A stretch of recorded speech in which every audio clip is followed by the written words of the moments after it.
அடுத்த பாடல்ல என்ன சொல்லுகிறார் அபிராமி பட்டர்? தன்னால் மேற்பட அல்லது தன்னால் ஏற்படுத்தி கொள்ளப்பட்ட ஒரு செயலுக்கு அம்மையானவள் முன்னின்று உதவ வேண்டும் என்பதுல மிகப்பெரிய அளவுல ஈடுபாடு காட்டுகிறார். அதற்கு அவர் எதனை மேற்கோளாக சொல்லுகிறார்னா, எனக்கு முன்பு இருந்த ஒரு அடியவனுக்கு உன்னால் அருள பெற்ற வழிமுறை என்ன என்பது எனக்கு தெரியும். இதுதான் அடிப்படை. நீங்க எல்லா இடங்கள்லையும் பார்த்தீர்கள் என்றால், சேக்கிழார் ஒரு இடத்துல பேசுறார், சுந்தரரினுடைய தடுத்தாட்கொண்ட புராணத்துல பேசுற, நீங்கள் ஏதாயிலும் ஒன்றை உங்களுக்கு உரியதாக ஏற்றுக்கொள்ள வேண்டும் என்றால் 3 நிலைகள் வேண்டும். ஆட்சியில், ஆவணத்தில், அயலார்தம் சாட்சியில். அதே போல இங்க அபிராமி பட்டர் சொல்லுகிறார், எனக்கு ஏன் நீ உதவ வேண்டும் என்றால், எனக்கு முன்பு ஓர் அடியவனுக்கு உதவிய ஆட்சி உன்னிடம் இருக்கிறது. ஆட்சினா பிரீசிடென்ட். என்னை போன்றதாகிய ஓர் அடியவனுக்கு இதே தலத்திலே நீ அருளை செய்து இருக்கிறார். யாருக்கு? மார்கண்டனுக்கு. அவன் இங்க சொல்ற, இது அடியவர்கள் புராணங்கள்லையும் வேண்டுகோள்கள்லையும் ரொம்ப இயல்பா வருவது. தனக்கு முன்பு இருந்த ஓர் அடியவனுக்கு நீ எவ்வாறு உதவினாய் என்பதை விவரித்து, அது போன்று எனக்கு நீ உதவ வேண்டும் என்று சொல்லுதல் ஒரு மரபாகவே பின்பற்றப்பட்டு வருகிறது. அதற்கு இணங்க அபிராமி பட்டரும், எனக்கு முன்பு நீ மார்கண்டேயனுக்கு உதவினாய் அல்லவா, அது போன்றதாகிய உதவியை எனக்கு ஏன் செய்தல் கூடாது? இந்த மார்கண்டேயனுக்கு உதவுறத கூட எவ்வளவு நாகரீகமாக சொல்லி இருக்காருன்னு பார்க்கணும். என்னவா? கருநீல வடிவம் ஆர், கரிய நீல நிறத்திலே இருக்கக்கூடிய இந்த கருநீலம் என்பது கருப்பு தான் தமிழ்ல. தமிழ்ல பச்சை, நீலம், கருமை, இந்த 3னையும் கருப்புன்னே சொல்லி பழக்கம். ஏற்கனவே அதற்கு உண்டான மேற்கோளை நம்ம எங்க பார்த்திருக்கிறோம்? ராமாயணத்துல பார்த்திருக்கோம். ராமனினுடைய அழகை சொல்லும் போது என்ன சொல்றார்? கருப்பா இருக்கக்கூடிய கடலும், அதாவது கரு நீளத்துல இருக்கிற கடலும் ஓமை, நீர் கொண்ட கரிய மேகமும் ஓமை, ஆழ்ந்த பச்சை நிறத்தில் இருக்கக்கூடிய மரகதமும் ஓமை, எல்லாம் அடுத்தடுத்து சொல்லுவார். மறிகடலோ, மழை முகிலோ, மரகதமோ. அதாவது ராமனும் லக்குவனும் சீதையும் காடு நோக்கி போகிறார்கள். வெய்யோன் ஒளி விரிசோதியில் மறைய, பொய்யோ எனும் இடையாளோடும் இளையானோடும் போனான். மையோ மறிகடலோ மரகதமோ மழை முகிலோ. ஒண்ணு மைய கருப்பு, மறிகடல் ஆழ்ந்த நீலம், மழைமுகில் கருப்பு, மரகதம் கரும் பச்சை. ஆகவே தமிழ் மரபுல இந்த 4 நிலைகள்ல சொல்லக்கூடியது கருப்புன்னே சொல்லிடலாம். நான் தான் இந்த அடிப்படையில சொல்றார், கரு நீல வடிவமார், ஆழ்ந்த நீல நிறம் என்பது கருப்பு. ஆகவே கருப்புன்னே புரிந்து கொள்ளலாம்.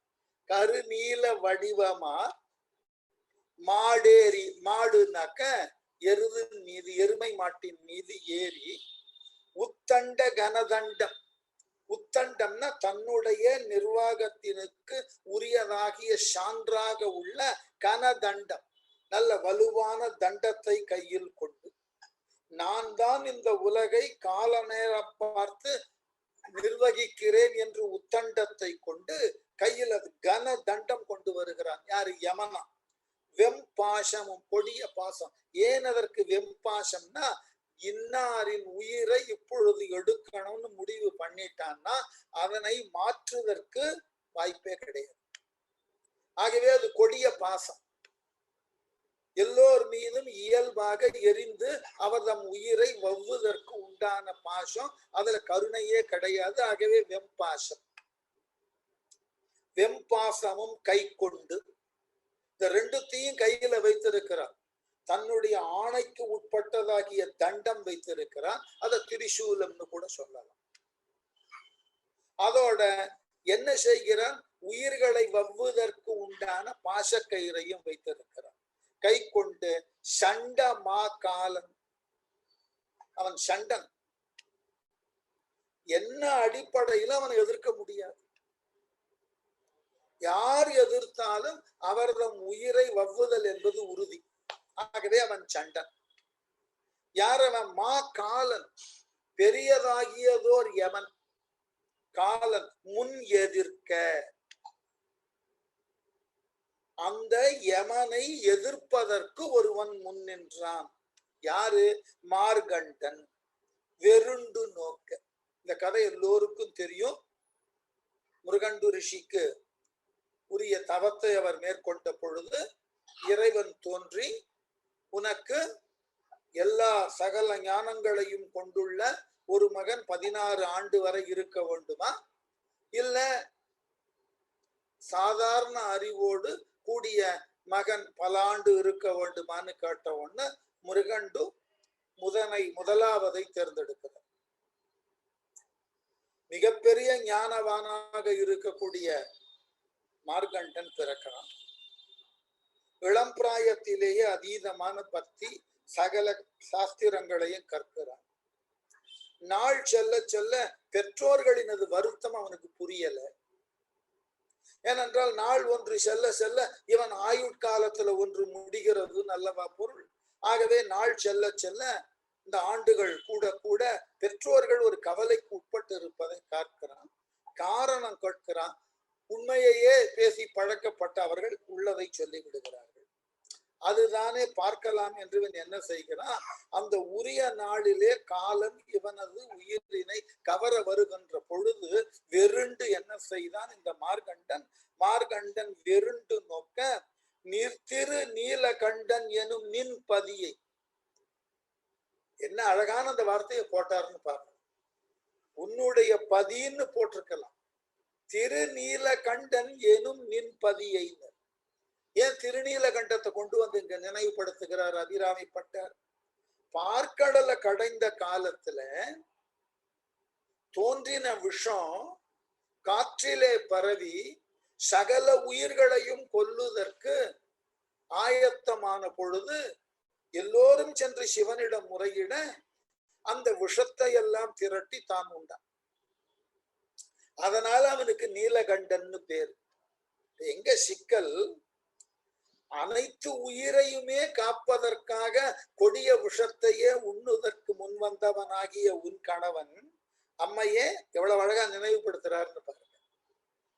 உலக உயிர்கள் அனைத்தினையும் காப்பதற்காக அந்த ஆலம் என்கின்ற விஷத்தை உண்ணுவதற்கு முன் வந்தவனாகிய உன் கணவன், அதனால் அவனுக்கு நீலகண்டன்ற பெயர் உண்டாயிற்று.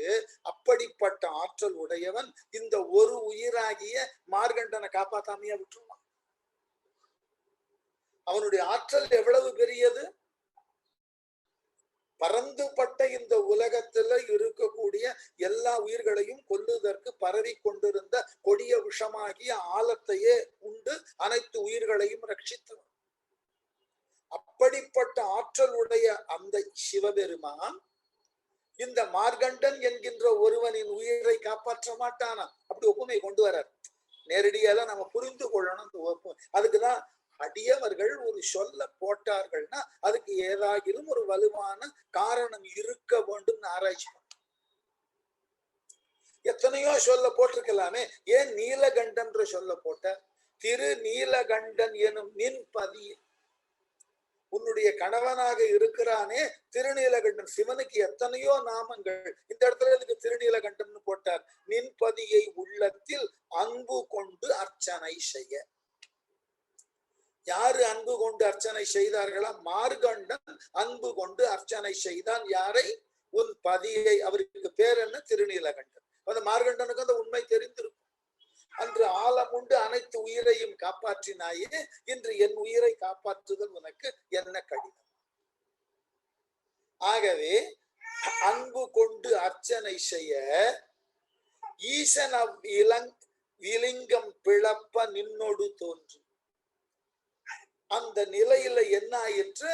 அந்த மார்கண்டன் லிங்கத்தை ஆற தழுவினான். யமனால் தனிப்பட்ட முறையில மார்கண்டன் மீது பாசத்தினை வீச முடியல. அந்த சிவலிங்கத்தோடு தழுவி நின்ற மார்கண்டனை ஈர்ப்பதற்கு போட்ட பாசக்கயிறு சிவலிங்கத்தையும் சேர்த்து பிணித்தது. அதனால என்ன ஆயிற்று? சிவலிங்கம் பிளந்தது. ஆகவே அன்பு கொண்டு அர்ச்சனை செய்ய ஈசன் லிங்கன்றது அப்படியே தமிழ்ல இலிங்கம்னு எழுது. தமிழ்ல லகரம் மொழி முதற் வராது. தமிழ்ல இருக்கக்கூடிய சில வரையறுத்த இலக்கண முடிவுகள், அதாவது உயிர்மை எழுத்துகள் அப்படின்னு சொல்லக்கூடிய மெய்யெழுத்துக்கள் 18 இருக்கு இல்லையா, இக்கீச்சு. இந்த 18ல வல்லினங்கள்ல 4 எழுத்து தான் சொல்லுக்கு முன்னாடி வரும். கா சா தா ப 4 தான் வரும். மெல்லெழுத்துல ஞா நா மா தான் வரும். ஞாயிறு, நாள், மதில் இப்படித்தான் வரும். மற்றைய 3 எழுத்துக்கள் வராது. நா வராது மொழி முன்னாடி. இடையின எழுத்துல யா வாதா வரும். எரல வழலால யா வாதா வரும். லால ழா ரா வராது. அதனால இங்க லிங்கம்னு தமிழ்ல எழுத முடியாது. ஆகவே என்ன பண்ணுறோம், முன்னாடி உயிர் எழுத்தை போட்டு எழுதிக்கிறோம். இலிங்கம், அதை அப்படியே எழுதி காமிச்சிட்டேன்.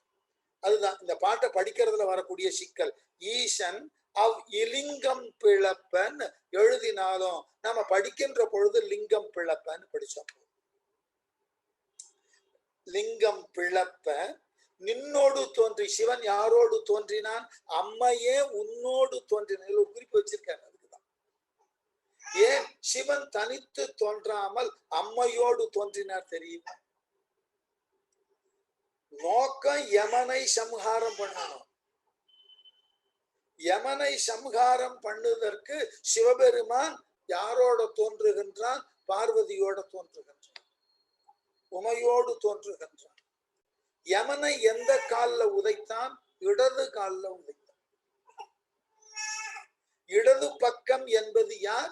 உமையோட பக்கம். அப்ப உண்மையிலேயே யமனை உதைத்தது யார்? உமையவள். அதனால் அந்த கருத்தை இங்க சொல்ற என்னவா, ஈசன் அவ் இலிங்கம் பிளப்ப நின்னோடு தோன்றி. ஏனென்றால் சிவபெருமான் உமையோரு பாகன், அர்த்தநாரியவன். வலப்பக்கம் முழுவதும் சிவன், இடப்பக்கம் முழுவதும் சக்தி. ஆகவே யமன் உதைப்பட்டது எந்த காலில் என்றால் இடது கால். இடது கால் என்பது அம்மையின் கால். ஆனா இன்னொருத்தர் அழகா எழுதினார், குமரகுருபரர் ரொம்ப அழகா. அதாவது இயல்பாக பார்த்தால் சிவபெருமான் இடது காலை தூக்கி கொண்டுதான் நடனம் ஆடுறார். அதான பாட்டு, இடது பாதம் தூக்கி. அதனால யமனுக்கு எந்த நடராஜ சன்னதிக்கும் போறதுக்கும் பயமா. ஏன்னு கேட்டா இடது பாதத்தை தூக்கி ரொம்ப காத்து கொண்டு இருக்கிறார், கிட்ட போனா உதச்சிருவார். ஆனா அதே யமனுக்கு மதுரைக்கு போறதுல பிரச்சனையே கிடையாது. ஏன்னாக்கா மதுரையில வலது பாதத்தை தூக்கின்னு இருக்க. அதனால அங்க கால் மாறி ஆடின ஸ்தலம். ஆகவே வலது பாதத்தை தூக்கிட்டு இருக்க. அந்த இடத்துல நான் நிச்சயமா யமன் போய் சிவனை வழிபாடு செய்வான், நிச்சயமா உதைக்க மாட்டேன் அப்படின்னு குமரகுருபரர் ஒரு கற்பனையில ஒரு பாட்டு எழுதினார். அது போல இங்க அடியவர் என்ன சொல்ற, சிவபெருமான் யாரோட தோன்றினார்? உமையோட. ஏன் உமைன்னு சொன்னேன்னா யமனை உதைத்தது இடது கால. இப்ப சிவனோட இடது பக்கம் முழுவதும் இருப்பது அம்மை தானே, அவன் உமையொரு பாகன் தானே. ஆகவே யமனை சூலத்தில் ஊன்றி, சிவபெருமான் சூலத்துல ஊன்றினா வலது கையில சூலம் இருக்கு. பெரு நீல மலையென நிலத்தில் அன்னவன் விழ பிறங்கு தாளால் உதைத்து. எப்படியா? பெரு நீல மலையென, யமனும் உருவமும் கருத்த உருவம். இந்த கருத்த உருவத்தை கொண்டு இருக்கக்கூடிய யமன் ஒரு பூமியில ஒரு மலை விழுவது போல விழுந்தான். எப்படியா? அன்னவன் வீழ. எது போல? பெரு நீல மலை என நிலத்தில் அன்னவன்னா யமன் வீழ பிறங்கு தாளால் உதைத்து. பிறங்கு தாள் எடுத்த தாள், தாள்னா பாதம், கால். காலால் உதைத்து பெருமுனி மைந்தனுக்கு, பெருமுனி மிருகண்டு, மிருகண்டு புத்திரன் தான் மார்கண்டேயன். மிருகண்டு மைந்தனுக்கு அருள் செய்த உனது அரிய பேர் அருளின் வண்ணம் அளவு. அம்மையே மிருகண்டு முனிவனினுடைய மகனாகிய மார்கண்டனுக்கு அவன் உயிரை காப்பாற்ற யமனை கொல்லுதற்கு முன் வந்தது அம்மையே நீ அல்லவா? சிவன் இல்லையா? உன்னுடைய பெரிய அருள் என்கின்ற ஒன்று இருந்ததினால்தான் மிருகண்டு என்று சொல்லக்கூடிய முனிவனினது மகனாகிய மார்கண்டனை யமனானவன் கீழே நிலத்தில் விழக்கூடிய அளவினுக்கு உதைப்பதற்கு உண்டான ஆற்றலை கொண்டு நீ மார்கண்டனை காப்பாற்றினாய். அத்தகு பேரருள் உனக்கு இருக்கிறது. எப்படியா? உனது அரிய பேரருளின் வண்ணம் அல்லவோ, வண்ணம்னா தன்மை, இது அல்லவா உன்னுடைய பெரிய அருளினது தன்மை. என்ன காரணம்? யமனுக்கு மற்றொரு பெயர் காலன்னு பெயர். ஏன் அவனுக்கு காலன் பெயர் அப்படின்னாக்க, உரிய காலத்துல உரிய உயிரை எடுத்து செல்லுதல் என்பது அவனுக்கு வகுக்கப்பட்ட ஒன்று. அதை அவன் மாற்றக்கூடாது, அதிலிருந்து அவன் விலகக்கூடாது. உரிய காலத்துல பிராணன் போக வேண்டும்னா அந்த காலத்துல போயே தீரும். இது ஒரு வலுவான நம்பிக்கை. ஆகவே உரிய காலத்துல அனைவரதும் உயிரை உரிய அளவுல யாரை எடுக்க வேண்டுமோ எடுப்பதற்கு உண்டான கடப்பாடு யமனுக்கு உண்டு. அப்படிப்பட்ட யமன் மார்கண்டேயன் கொண்ட பக்தியை அறியாமல், மார்கண்டேயன் சிவனை அர்ச்சித்து அந்த சிவலிங்கத்தோடு தன்னை ஐக்கியப்படுத்தி கொண்டிருந்த நேரத்துல அந்த மார்கண்டேயனை அவனது உயிரை வவ்வுவதற்கு இடப்பட்ட பாசக்கயிறுல லிங்கத்துக்கும் சேர்த்து அது போய் சேர்ந்தது. அதனால உன்னுடைய வண்ணம் இருக்கிறது, அந்த லிங்கம் பிளந்து அதிலிருந்து சிவன் தோன்றி இடது காலால் தானே யமனை உதைத்தான். இடது கால் என்பது உன்னுடைய கால் அல்லவா அன்னையே? அப்படிப்பட்ட கருணை உன்னிடம் இருக்கிறது அல்லவா? பேரருளின் வண்ணம் அல்லவோ வருநீல மடமாதர் விழி என்ன மலர்வான். அந்த திருக்கடையூரிலே பல குளங்கள் இருக்கின்றன. வாவினா குளங்கள்.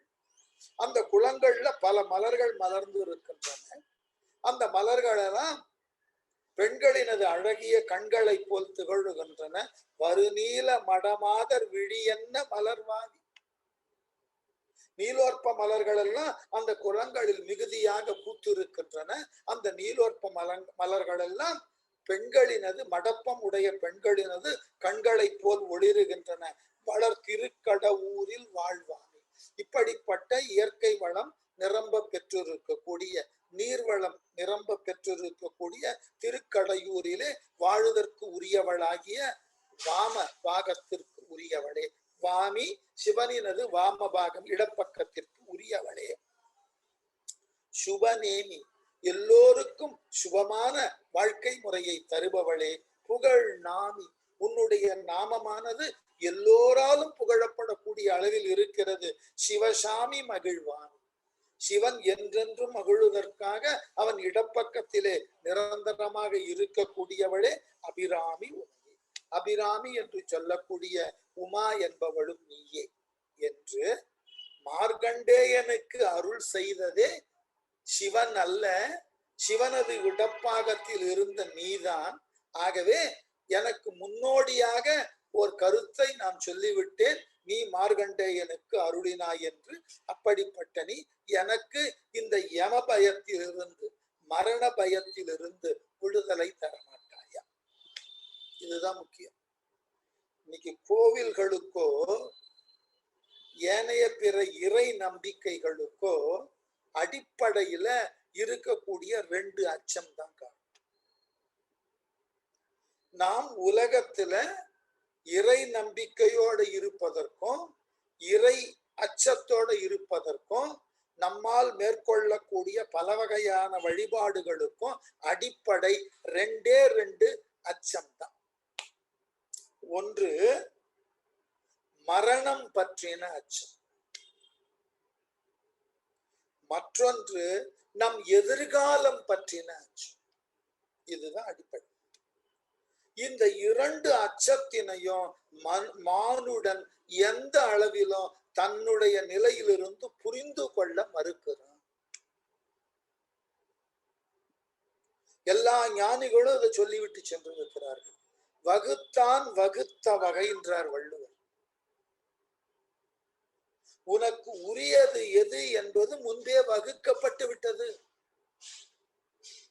அந்த வகுக்கப்பட்டு விட்ட நிலையிலேதான் நீ அதனை பெற்று இந்த உலகிலே வாழுவதற்கு உண்டான முறைமைக்கு வருகிறாய். எல்லாமே முன்பே திட்டமிடப்பட்டு விட்டது. எதுவும் நீ வந்ததன் பின் திட்டமிடப்படவில்லை. இதுதான் தத்துவத்தின் சார். ஆகவே நீ எதனை எவ்வாறு பெற்றாலும் அவ்வாறு பெற வேண்டும் என்பது முன்பே வகுக்கப்பட்டு விட்டது. ஆகவே உன் எதிர்காலம் பற்றின கவலை என்பதெல்லாம் உனக்கு தேவையே இல்லை. நீ எவ்வாறு இருக்க வேண்டும், எது குறித்து நீ வளர வேண்டும் என்பதெல்லாம் முன்பே திட்டமிடப்பட்டு விட்டது. அதற்கு உண்டான சூழல் தானாக அமையும். இந்த உண்மையை புரிஞ்சுக்கணும்.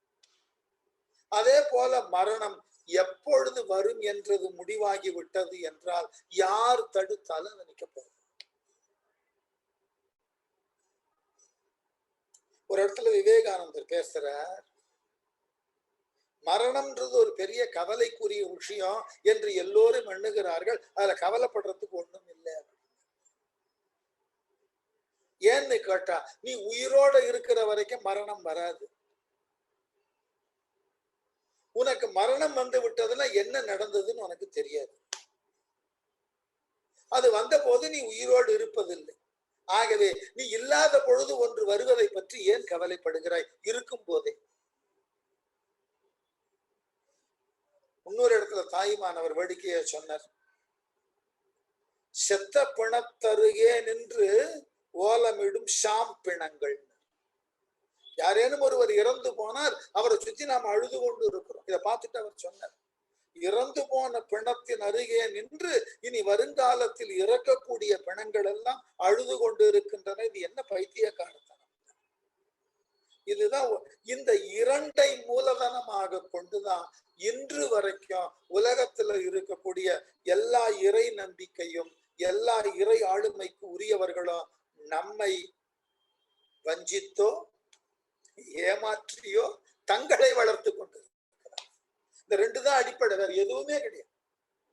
பல கோவில்கள் இப்படித்தான் வளருகின்றன. நான் கோவிலுக்கோ இறைவனுக்கோ இறை நம்பிக்கைக்கோ எந்த விதத்திலும் எதிர்ப்பாடும் கிடையாது. ஆனால் இன்றைய நடைமுறையில கோவில் என்பது ஒரு இன்ஸ்டிடியூஷனா எடுத்துக்கொண்டீர்கள் என்றால், பயிற்றுவிப்பதற்கு உரிய களமாக கோவில்களை நீங்கள் கருதுவதாக இருந்தால், அவை எதனை பயிற்றுவிக்க வேண்டும் என்றால் மரணம் பற்றின அச்சத்தை போக்கக்கூடிய ஒரு நிறுவனமாக அது இருக்க வேண்டும். அவரவரினுடைய எதிர்காலம் பற்றின அச்சத்தை போக்கக்கூடிய நிறுவனமாக அது இருக்க வேண்டும். இது ரெண்டும் தான் மனித குலத்தினுக்கு இன்று வரை பிரச்சனையாக இருக்கக்கூடிய மிக பெரியதோர் அச்சத்தை தரக்கூடிய எதிர்பார்ப்புகள். கொஞ்சம் 5ஆம் வகுப்பு 6ஆம் வகுப்பு படிக்கிற பையனை பார்த்து நீ வருங்காலத்துல என்னவாக போறேன்னு கேட்டு பாருங்க. உடனே சொல்லுவான் கற்பனையோடு, நான் டாக்டர் ஆகணும், இல்ல பைலட் ஆகணும், ஏதாவது ஒண்ணு சொல்லுவான், இல்ல உயர்ந்த காவல் அதிகாரி ஆகணும். அதே பையனை 10ஆம் வகுப்பு படிக்கும் போது கேளுங்க, உடனே தெளிவா சொல்லுவான், சார் இன்னைக்கு இருக்கக்கூடிய சூழ்நிலையில இன்னென்ன துறைதான் செல்வாக்கோட இருக்கு, கணிப்பொறி பெரிய அளவுல வளர்ந்து கொண்டு இருக்கிறது, ஆகவே அந்த கணிப்பொறி துறையில ஏதாகிலும் ஒரு பொறியாளனா வந்தா எதிர்காலம் நன்றாக கொஞ்சம் சிந்தித்து சொல்லுவோம். அதே +2 பையனை போய் கேளுங்க, ஒரு குறிப்பிட்ட இலக்கையே அவன் வரையறை பண்ணி சொல்லுவான், சார் இந்த துறையில இந்த அடிப்படையான அறிவோட போய் நின்னாதான் வருங்காலம் நமக்கு பலமா இருக்கும், அதுக்கு அடிப்படையிலேயே நாம சிலதை தெரிந்து கொள்ளணும். நாங்கள்லாம் பள்ளி காலத்துல இருந்த பொழுது கண்ணன் போன்றவர்கள் ஏற்றுக்கொள்வார்கள், என்னன்னா எல்லார் வீடுகளிலும் தினந்தோறும் தவிர்க்க முடியாமல் டைப்ரைட்டிங் இன்ஸ்டிடியூட்டுக்கு அனுப்புவார். அதெல்லாம் தப்பிச்சவன் நானும். அது ஒரு கம்பல்சரி. கொஞ்சம் ஆற்றல் உள்ளவர்கள் அதோட சுருக்கெழுத்தையும் தெரிந்து கொள்வார்கள், ஷார்ட் ஹேண்ட். இது ஒரு ஒரு மிடில் கிளாஸ்ல இருக்கக்கூடிய எந்த ஃபேமிலி மெம்பருக்கும் இதுதான் அடிப்படையான ஒரு செயல்பாடு. என்னவென்றால் இந்த 10th வகுப்பு அல்லது +2 வகுப்பு இந்த டிகிரி முடிக்கிறதுக்குள்ள ஒரு ஷார்ட் ஹேண்டும் டைப்ரைட்டிங் ஹையரும் முடிச்சாச்சுன்னாக்க நிச்சயமாக வேலை உண்டுன்ற நம்பிக்கை. இது ஒரு ஆச்சரியமான தகுதியா வைத்திருந்தார். அவ கவலையே கிடையாது. அதனால இன்னும் சில வீடுகள்ல எல்லாம் சொல்லுவார்கள், உனக்கு ஷார்ட் ஹேண்ட் டைப் ரைட்டிங்கும் தெரிஞ்சிருந்ததுன்னா அப்பெல்லாம் நார்த் இந்தியாவுக்கு போனா மாலை போட்டு உனக்கு வேலை கொடுப்பாங்க. அப்படி நார்த் இந்தியாவுக்கு போய் அந்த மாதிரி டைப்ரைட்டிங் ஷார்ட் ஹேண்ட்ல கிளார்க்கா சேர்ந்து பின்னாளில் மிக உயர்ந்த தகுதிக்கு வந்தவர்கள் ஏராளமானோர் உண்டு. அன்னைக்கு எதிர்காலம் பத்தின கவலை அவ்வளவுதான். இதெல்லாம் செய்யணும், இந்த எதிர்பார்ப்பு தான் வாழ்க்கை. ஆனால் அதே இன்னைக்கு ஒரு காலேஜ் படிக்கிற பையன்கிட்ட, என்னப்பா அப்படி எல்லாம் சொன்னியே, இப்ப டிகிரி முடிக்க போறிய, என்னவாக போறேன்னா பையன் பயத்தோட சொல்றான், என்ன ஆக போறேனோன்னு எனக்கே தெரியல. ஏனென்றால் எல்லோருக்கும் எதிர்காலம் பற்றின பயம் இருக்கிறது. நாம் என்னவாக இனி வருங்காலத்தில் ஆக போகிறோம், நாம் எந்த அளவிலே வருங்காலத்தில் பொருளை ஈட்ட போகிறோம், கவலை இருக்கு. அது போல மரணம் என்பது பற்றின கவலையும் ஏராளமா இருக்கு. இவை இரண்டும் உரியன, உரிய காலத்தினுக்கு நீர் தடுத்தாலும் உம்மிடம் வந்து சேரும் என்கின்ற உண்மையை நிதர்சனமாக எடுத்து சொல்லி அவர்களை அது குறித்து வளர்ப்பதற்கு எந்த இன்ஸ்டிடியூஷனும் முன்னுக்கு வரல. இதுதான் சிக்கல். பல கோவில்கள் இந்த இரண்டினையும் ஆதாயப்படுத்தி கொண்டு தன்னை வளர்த்துக் கொள்ளுகிறார். பாருங்க, இன்றைக்கு நிறைய கோவில்கள் வழிபாட்டுகளுக்கு உரியதாக இருப்பதை காட்டிலும் அவரவரினுடைய பிரச்சனைகளை தீர்ப்பதற்கு உரிய சடங்குகளை செய்யும் மையமா இருக்கு. உங்களுக்கு இந்த கோளினது பார்வை சரியில்லை, இந்த இடத்துக்கு போயிடும். குரு பார்வை ஒழுங்காக இல்லை, ஆகவே குருஸ்தலத்துக்கு போயிட்டு வாங்க, ஆலங்குடிக்கு போயிட்டு வாங்க. சுக்கிரன் பலவீனமா இருக்கான் உங்களினுடைய ஜாதகத்துல, ஆகவே அதை பலப்படுத்திக்கிறதுக்கு கும்பகோணம் பக்கத்துல சுக்கிரஸ்தலம் இருக்கு, அங்க போயிட்டு வாங்க. இப்படித்தான். அதனாலதான் நாம எல்லாமே எதிர்பார்ப்போடே வாழ்ந்து கொண்டிருக்கிறோம். இந்த எதிர்பார்ப்புல மிக பெரிய அச்சத்தை தரக்கூடிய எதிர்பார்ப்பு ரெண்டு தான். ஒன்று அவரவர் எதிர்கொள்ள வேண்டிய மரணம், மற்றொன்று அவரவர் எதிர்கொள்ளக்கூடிய வாழ்க்கையின் அடுத்த நிலை, the future. இந்த இரண்டினுக்கும் உண்டான அச்சமே நம்மை பல வழிபாடுகளை செய்தற்கு தூண்டுகிறது. இதவற்றிலிருந்து எப்பொழுது வெளியே வருகிறோமோ அப்பொழுது இறைவன் யார் என்பது நமக்கு புரியும். இந்த இரண்டிலிருந்தும் வெளிவராமல் இறைவனை நாம் வழிபடுகின்ற பொழுது இறைவனினது முழுமையுமான ஆளுமை நமக்கு தெரியாது. அதனாலதான் எல்லா அடியவரும் கேட்கிறார்கள், மரணம் என்பது எல்லோருக்கும் அச்சம் தரக்கூடிய ஒன்று, மரண பயம். ஆகவே அபிராமி பட்டரும் கேட்கிறார், எனக்கு அந்த மரண பயத்திலிருந்து உரியதோர் பாதுகாப்பை நீ தர வேண்டும். ஏனென்றால் ஒரு காலத்துல மிருகண்டுவியனுடைய மகனாகிய மார்கண்டனுக்கு அவன் உன்னை வழிபட்ட பொழுது அவனை காப்பாற்றும் பொருட்டு உனது இடது காலால் யமனையே சம்ஹாரம் செய்தவள்.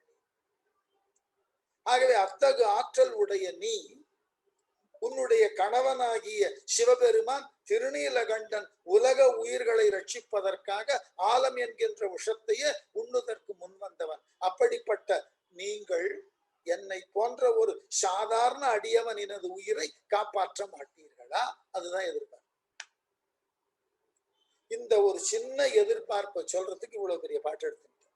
எப்படி? கருநீல வடிவமார் மாடேறி உத்தண்ட கனதண்ட வெம்பாசமும் கை கொண்டு சண்டமா காலன் முன் எதிர்க்க மார்கண்டன் வெருண்டு நோக்க திருநீல கண்டன் எனும் நின் பதியை உள்ளத்தில் அன்பு கொண்டு அர்ச்சனை செய்ய ஈசன் அவ் இலிங்கம் பிளப்ப நின்னொடு தோன்றி யமனை சூலத்தில் ஊன்றி பெருநீல மலையென நிலத்தில் அன்னவன் விழ பிறங்கு தாளால் உதைத்து பெருமுனி மைந்தனுக்கு அருள் செய்த உனது அரிய பேர் அருளின் வண்ணமளவு வருநீல மடமாதர் விழியென்ன மலர்வாவி வளர் திரு கடவுரில் வாழ்வாமி சுபநேமி புகழ் நாமி சிவசாமி மகிழ்வாமி அபிராமி உமையே. அடுத்த பாட்டு ரொம்ப ரசிச்ச பாட்டு. ரெண்டு காரணம். ஒன்று, இதில் கையாளப்பட்டிருக்கக்கூடிய பொருள், அதை விரிவா பார்த்துருவோம். மற்றொன்று, தமிழ் மொழியில இருக்கக்கூடிய ஒரு சொல்ல எவ்வளவு அழகாக எங்கெங்கெல்லாம் நயம்பட அதை இணைக்க முடியுமோ அந்த ஒரு சொல்லை மட்டுமே இணைத்து பாடல் முழுவதும் உருவாக்கி இருக்கு. இதுக்கு ஒரு பெரிய சாமர்த்தியம் வேணும். இதுல பாத்தீங்கன்னா போதுன்ற ஒரு சொல்.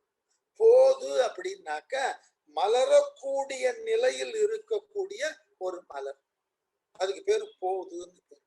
தமிழ்ல மட்டும்தான் இந்த மலரினது ஒவ்வொரு நிலைக்கும் ஒவ்வொரு பேர். அந்த மலரானது முதல்ல செடியில அரும்புகின்ற பொழுது அரும்புன்னு பேர். அதற்கப்புறம் அது கொஞ்சம் வளர்ந்ததுக்கு அப்புறம் அதுக்கு பேரு மொட்டுன்னு பேர். அந்த மொட்டு மேலும் வளர்ந்து பருத்த நிலையில காணப்பட்டா அதுக்கு பேரு முகைன்னு பேர். அந்த முகையானது மெல்ல புற இதழ்கள்ல விரிய தலைப்பட்டதுன்னா அதுக்கு பேரு போதுன்னு பேர். முற்றிலுமாக அந்த இதழ்கள் எல்லாம் திறந்த நிலையில இருந்தா அதற்கு பேரு அலர்னு பேர். அது முழுவதுமாக மலர்ந்து நிறைய மனமானது எல்லா இடங்களிலும் வீசப்பட்டதுன்னா அதுக்கு பேரு மலர்னு பேர். அது மெல்ல தன் இதழ்கள் புற இதழ்கள் எல்லாம் வாடி விழுதற்கு உண்டான நிலைமைக்கு வரும்போது அதுக்கு பேரு வீன்னு பேர். ஒரே பூதான், அந்தந்த பருவத்திற்கு அந்தந்த தன்மைக்கு ஏற்றால் போல அதுக்கு பேர் கொடுத்து வச்சிருக்கோம். அது மாதிரி இந்த இடத்துல போதுன்ற சொல், அதாவது அந்த மலர்ந்தும் மலராத நிலை, அந்த நிலையில உள்ள அந்த பூவை நாம என்ன சொல்லுகிறோம்? தமிழ்ல போதுன்னு சொல்றோம். அந்த போதுன்ற சொல்ல எவ்வளவு அழகா கையாளுகிறார்னு பாருங்க. ஒவ்வொரு இடத்துல அந்த போதுவை சேர்த்து சேர்த்து பாட்டை சொல்லுகிறார். அதனுடைய அழகு மிக மிக உயர்ந்ததாக காணப்படுகிறது. பாட்டை முதல்ல பார்ப்போம், அப்புறம் பொருளுக்கு வருவோம். கைப்போது கொண்டு உன் பதப்போது தன்னில் கணப்போதும் அர்ச்சிக்கிலேன், கண் போதினால் உன் முகப்போது தன்னையான் கண்டு தரிசனை புரிகிலேன், முப்போதும் ஒருபோதும் என் மனப்போதிலே முன்னி உன் ஆலயத்தின் முன் போதுவார் தமது பின் போத நினைக்கிலேன். என்ன அழகு இந்த போதுன்ற சொல்லு.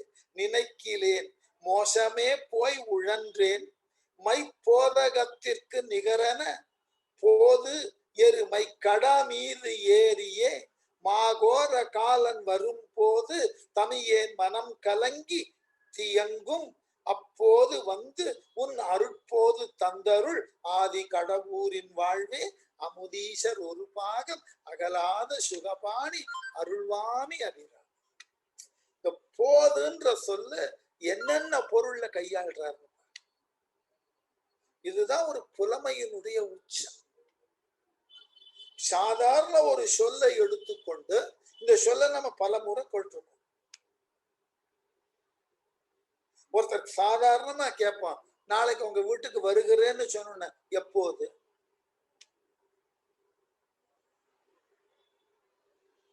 உடனே கேட்போம் எப்போது, அது எந்த சமயத்தில், எந்த நேரத்தில். இந்த போதுன்ற சொல்லுக்கு பல்வேறு விதமான பொருள்கள் உண்டு. அதுல எவ்வளவு கையாளுகிறார்னு பாருங்க. ஒன்று, கைப்போது கொண்டு. கை என்கின்ற போதுன்னா கைய தாமரை மலருக்கு இணையாக சொல்லுதல் மரபு. கைப்போதுன்னா கைகள் தாமரை மலரை போல் காட்சி அளிக்கின்றன. ஆகவே இந்த இடத்துல போதுன்னா கை என்கின்ற தாமரை மலர்கள். ஆகவே கைப்போது கொண்டு என் கைகளாகிய தாமரை மலர்களை போன்று இருக்கக்கூடிய என் கைகளை கொண்டு உன் பதப்போது, உன்னுடைய பதமாகிய மலர்கள், உன் பதமாகிய தாமரை மலர்களை தன்னில் அந்த திருவடிகளில் கணப்போதும். இந்த இடத்துல போதும்னா நேரம், கண நேரம் கூட எனது கைகளை கொண்டு உனது மேலான திருவடிகளை கண நேரம் கூட அர்ச்சிக்கிலேன். நான் வழிபட்டது இல்லை, அர்ச்சனை செய்தது இல்லை. என் கைகளாகிய தாமரை மலர்களை கொண்டு உனது கால்களாகிய தாமரை மலர்களுக்கு கண நேரம் கூட எந்த ஒரு வழிபாட்டையோ எந்த ஒரு அர்ச்சனையோ நான் செய்தது இல்லை. இந்த போதுவே இந்த இடத்துல ரெண்டு இடத்துல மலரை குறிக்கிறது, ஒரு இடத்துல நேரத்தை குறிச்சு. கணப்போதும் கண நேரம் கூட உனது திருவடிகளை நான் அர்ச்சனை செய்து அறியேன். எனக்கு அது தெரியாது. அர்ச்சனை செய்து அறியேன், அர்ச்சிக்கிலேன் கண் போதினால், என் கண்களாகிய மலர்களினால். கண்களை குவளை மலர் என்றும் அல்லி மலர் என்றும் சொல்லுவோம். ஆகவே கண்களாகிய மலரினால். சமயபுரம்னு ஒரு கோவில் இருக்கு திருச்சி பக்கத்துல. அங்க அந்த அம்பாளுக்கு நம்முடைய உடல் உறுப்புகளில் ஏதாகினும் நோய்பாட்டு இருந்தால் அந்த நோய்க்கு உருவாரம் கொடுக்கலாம். அதனை போன்ற உருவத்தை அம்மைக்கு படைக்கலாம். அப்போ பெரும்பாலும் இந்த வைசூரி என்கின்ற அம்மை தாக்கிய பொழுது எல்லோரும் என்ன வேண்டிக் கொள்வார்கள் என்றால், இந்த அம்மையானது கண்டவர்தம் யாருக்கு அம்மை போட்டு இருக்கிறதோ அவர்களுக்கு கண்களை பாதித்து விடக்கூடாது. அம்மையே, உனக்கு நான் கண்களை தானமாக கொடுக்கிறேன், கண்களை வழிபாடு செய்தற்கு உரிய வழிபாட்டு பொருளாக கொடுக்கிறேன் சொல்லி வேண்டிக் கொள்வார். அது போல அந்த அம்மையானதெல்லாம் குணமானதற்கு பிறகு அந்த கோவிலுக்கு போய் அவர்கள் கண்ணுக்கு என்ன தெரியுமா சொல்லுவார்கள்? கண் மலர். இந்த சமயபுரத்தாளுக்கு கண்மலர் சாத்துவார். ஏன்னா நம்முடைய உடல் உறுப்புல மிக முக்கியமான கண்ணை இழந்து விடக்கூடாது என்று வேண்டிக் கொண்டு அந்த கண் மலர்னு தான் சொல்லுவார். அதனால்தான் இங்க எடுக்கிறார், கண் போதினால், கண்களாகிய என்னுடைய மலர்களை கொண்டு, மலர்களை போன்று அமைந்திருக்கக்கூடிய என் கண்களை கொண்டு உன் முகப்போது, அன்றலர்ந்த தாமரை மலர் போல இருக்கக்கூடிய உன் முகம், உன் முகமானது மலர்ந்த தாமரை மலரை போல் இருக்கிறது. ஆகவே முகப்போது தன்னையான், அப்படிப்பட்ட மலர்ந்த தாமரை மலரை போன்று மலர்ந்து இருக்கக்கூடிய உன் முகத்தை கண்டு யான் கண்டு தரிசனை புரிகிறேன். ஒரு முறை கூட வந்து உன் திருக்கோவிலிலே உன்னை நான் வணங்கியது இல்லை, தரிசனமே பண்ணினது கிடையாது.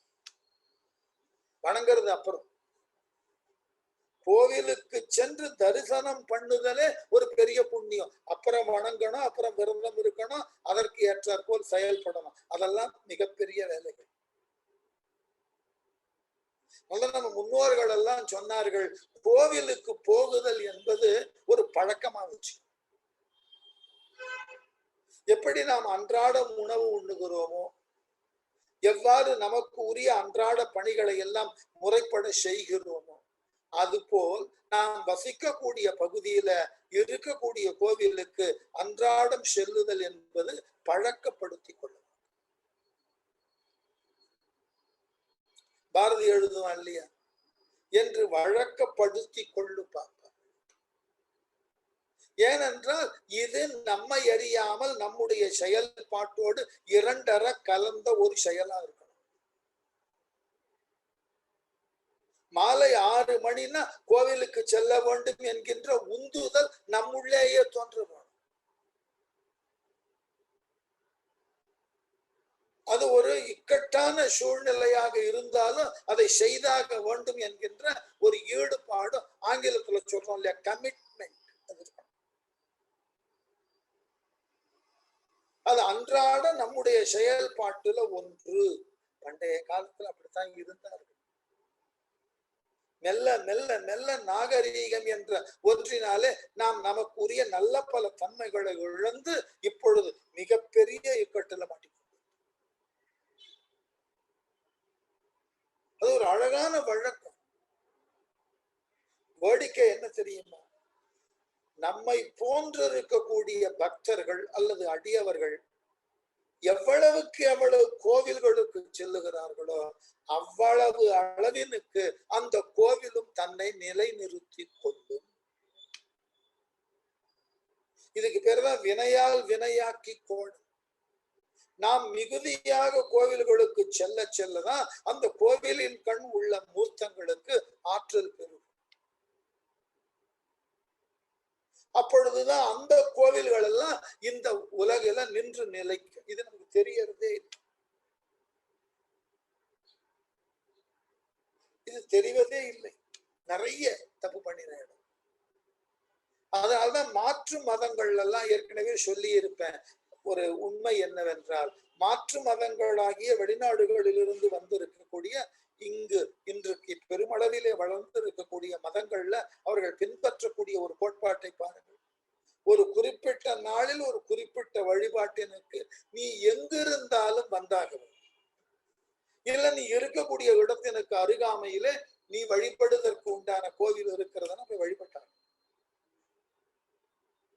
அது எங்கவாக இருந்தாலும் சரி.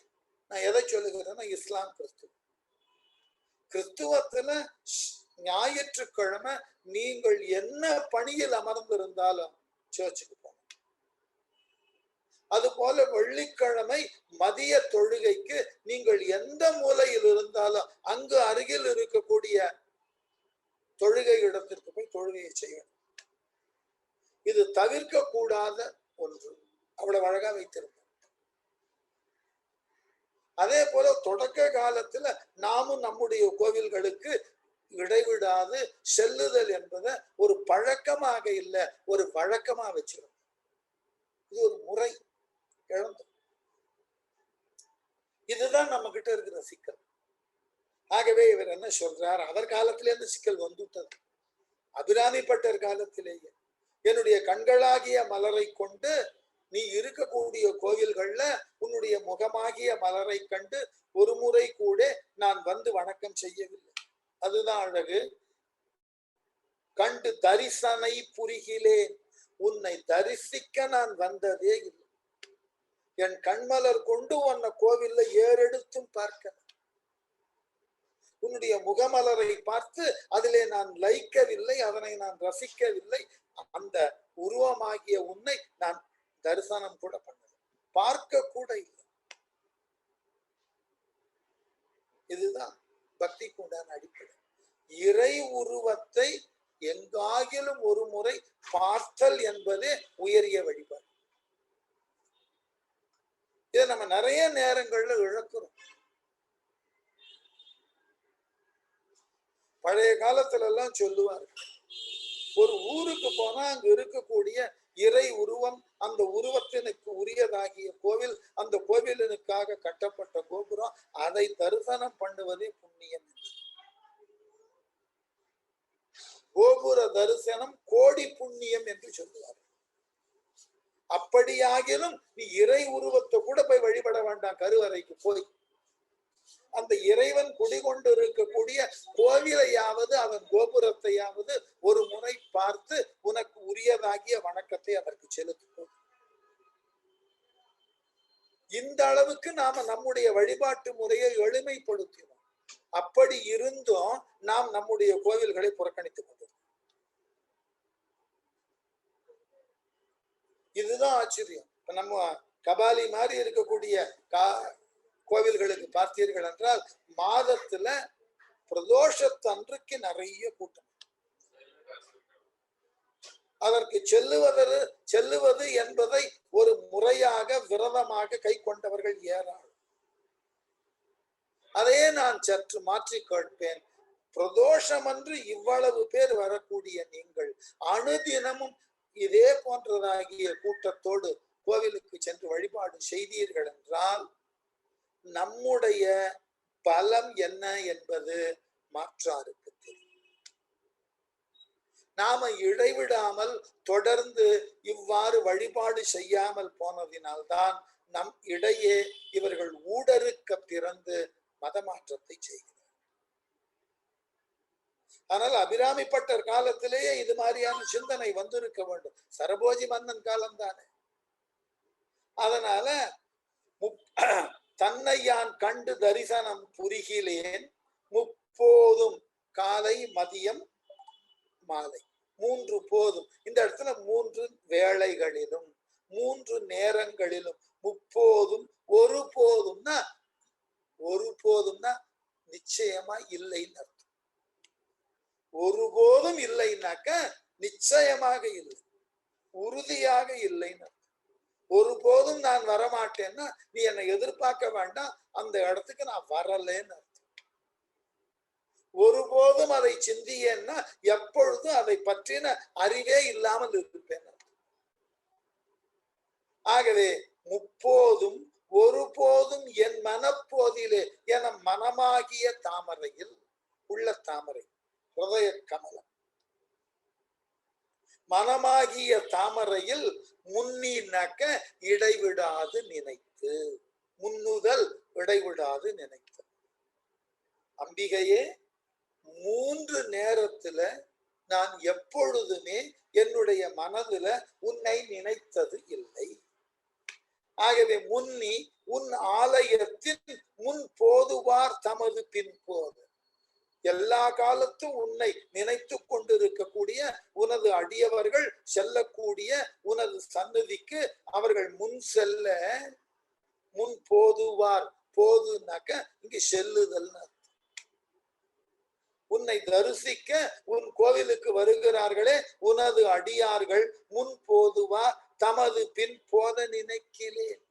அப்படி செல்லக்கூடிய அடியவர்களினது பின்னே நானும் சென்று உன்னை வழிபாடு செய்ய வேண்டும் என்கின்ற சிந்தனையே எனக்கு இல்லை.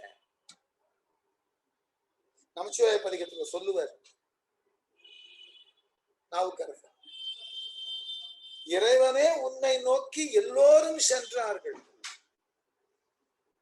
ஆகவே அவனை அறிந்து கொண்டு அவர்கள் பின்னே நானும் சென்றேன். அப்படி சென்றதுனால நான் நமச்சிவாயத்தை உணர்ந்தேன்னு எழுதல நாவுக்கரசர். நாடிற்று என்னை நமச்சிவாயனே. இந்த அடியவர்கள் பின்னே நான் சென்றதினால், அவர்களால் சொல்லப்பட்ட இறை நாமத்தை நானும் சொன்னதினால், அதனால் விளைந்த புண்ணியத்தின் பயனாக நான் இறை தகுதியை அடையல, இறைவன் என்னை வந்து அடைந்தான். நாடிற்று நமச்சிவாயம் எழுதினார் நமச்சிவாய பதிகத்துல. அது போல நான் உன்னை வழிபாடு செய்தற்கு உரிய அடியவர்கள், அவர்கள் உன்னை வழிபாடு செய்தற்காக உன் தலத்தினுக்கு வருகின்ற பொழுது அவர்கள் பின்னே நான் வந்து அவர்கள் செய்கின்ற வழிபாடு போல் ஏதும் நான் செய்து அறியேன், தெரியாத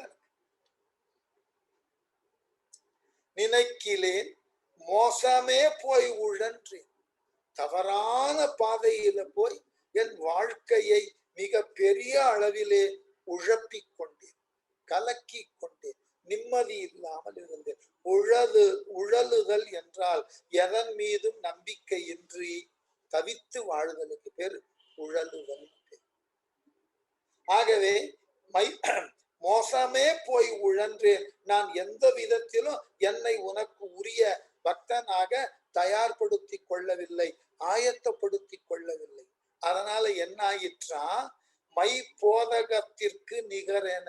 போதகம்னா யானை, போதுன்றது இந்த இடத்துல யானையை குறிக்கும். மை போதகத்திற்கு மையினால் செய்யப்பட்ட கருத்த யானையா, மையின்னா கருணை, கருத்த யானைக்கு நிகரென போது, கரிய யானையை போல காட்சி அளிக்கக்கூடிய போது எருமை கடா மீது ஏறியே.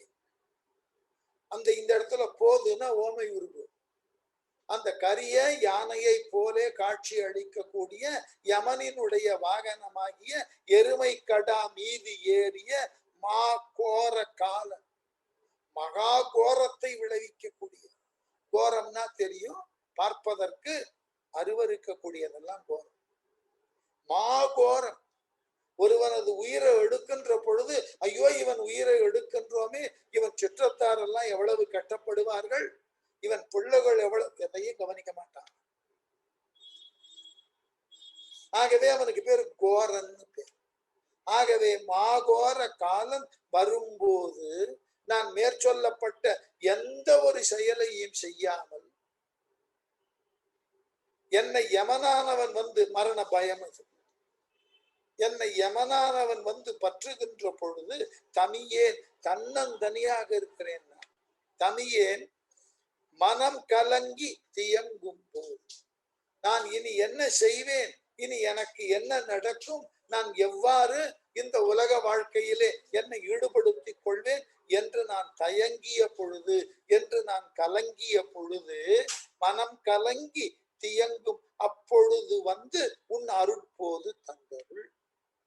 அப்படிப்பட்ட இக்கட்டான சூழ்நிலையில அம்மையே நீ என் முன்னாடி தோன்றி உன்னுடைய அருளாகிய மலரை என் மீது கொடு, அருட்போது தந்தருள். அதுதான் எனக்கு நீ தருதற்கு உரியதாகிய உயர்ந்த அருள். அதனை நீ எனக்கு செய்தாக வேண்டும். தந்தருள். நீ யார்? ஆதிக்கடவூரின் வாழ்வு. திருக்கடையூர் என்கின்ற தலத்தின் கண் வாழக்கூடிய அனைத்து மக்களினுடைய பாதுகாவலுக்கு உரியவள் நீ. ஆகவே ஆதிக்கடவூரின் வாழ்வே நீ எப்படிப்பட்டவள்? அமுதீஷர் ஒரு பாகம்.